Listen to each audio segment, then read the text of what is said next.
देखिए इस वीडियो में हम समझेंगे कि लोकतंत्र क्या है और लोकतंत्र के प्रकार क्या हैं। देखिए लोकतंत्र एक प्रकार की शासन व्यवस्था है जिसके अंतर्गत सरकार को जनता खुद चुनती है, तो उसे हम लोकतंत्र बोलेंगे।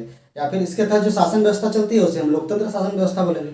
अगर हम अब्राहम लिंकन के शब्दों में कहें तो जनता के लिए जनता के द्वारा जो शासन है वही लोकतंत्र है, यानी लोकतंत्र की शासन व्यवस्था ये पूरी है।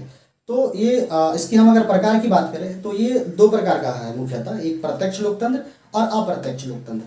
प्रत्यक्ष लोकतंत्र पूरी दुनिया में एक ही है जो स्विट्जरलैंड में है, और वहाँ पे जनता सरकार को खुद चुनती है, परंतु अगर कोई महत्वपूर्ण निर्णय लेना हो, कोई संशोधन करना हो, तो इन सारों पर जनता से जनमत संग्रह कराया जाता है, उनसे मत मांगा जाता है और उसके अनुसार सरकार काम करती है।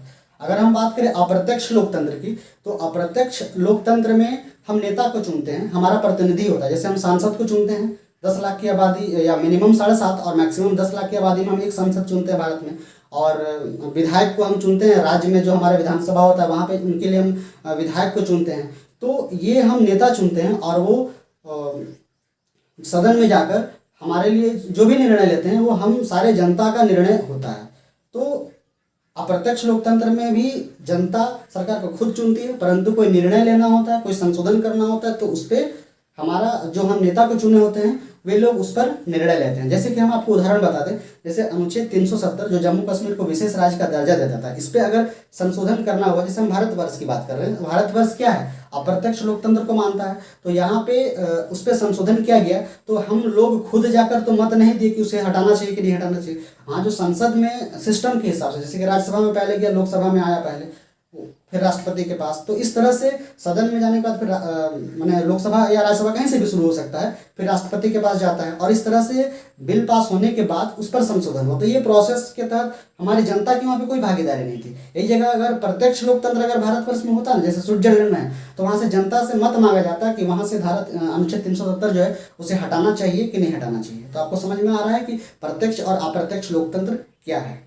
अब देखिए हम समझेंगे जो अप्रत्यक्ष लोकतंत्र है वो भी दो प्रकार का है मुख्यतः, एक अधिष्ठात्मक शासन प्रणाली और एक है आपका संसदात्मक शासन प्रणाली। अधिष्ठात्मक शासन प्रणाली में देखिए मेन जो होता है वो अध्यक्ष होता है, यानी कि इस प्रकार की शासन व्यवस्था में जो राष्ट्र का प्रमुख होता है और जो वास्तविक शासक होता है दोनों एक ही होता है। जैसे अमेरिका में राष्ट्रपति और जो वास्तविक शासक होता है वो एक ही होता है, जैसे अभी जो बाइडेन है, तो वहाँ पर आपका लोकतंत्र शासन व्यवस्था ही है, परंतु वो अधिष्ठात्मक शासन प्रणाली है। और हम अगर बात करें कि संसदात्मक शासन प्रणाली, जैसे भारत में संसदात्मक शासन प्रणाली, और ये जो प्रणाली है हम इंग्लैंड के संविधान से लिए हुए हैं, ठीक है।